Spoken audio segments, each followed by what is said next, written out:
are you saying that once you reach your findings, because we're all waiting for that, you will? Is it correct to say that you will file another impeachment case against VP Sara?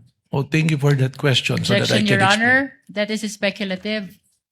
I think the witness is competent enough, and in fact, thank the counsel for his question. I'm interested to hear what the witness will also answer.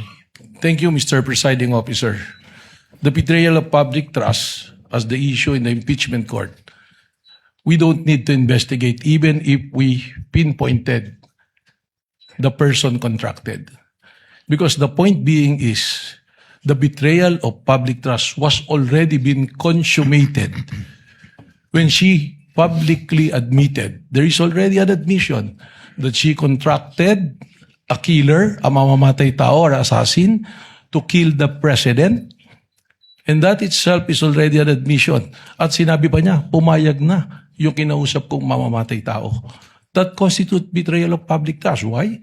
Because the oath of office of the president, sabi niya, she will execute the law and do justice to every man. So, pag nagbalak kang pumatay at ginawa mo yan, that is no justice to every man. It's not execute the law. Execute the president yung gusto mong gawin dyan. Your Honor, with all due respect, Your Honor, I know that NBI director took pains in explaining his answer, but his answer already contains conclusions of fact and law. And may we ask Your Honor? May I respond, Your Honor? I'm not yet done. In keeping, Your Honor, with this court's ruling last week, may we ask Your Honor that it be stricken off the record, Your Honor? My answer was pretty simple.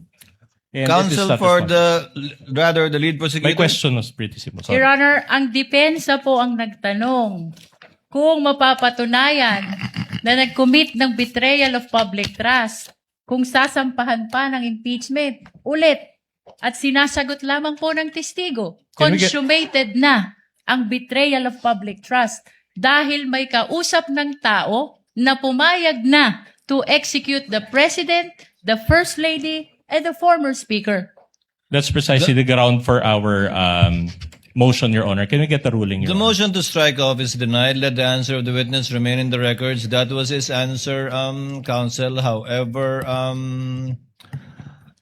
interpretative it may seem with respect to the law, since the witness was qualified yesterday as not only being the NBI director, but also engaged in the legal profession for decades and is in fact a former law dean. Let that remain in the records for the consideration of the senator judges.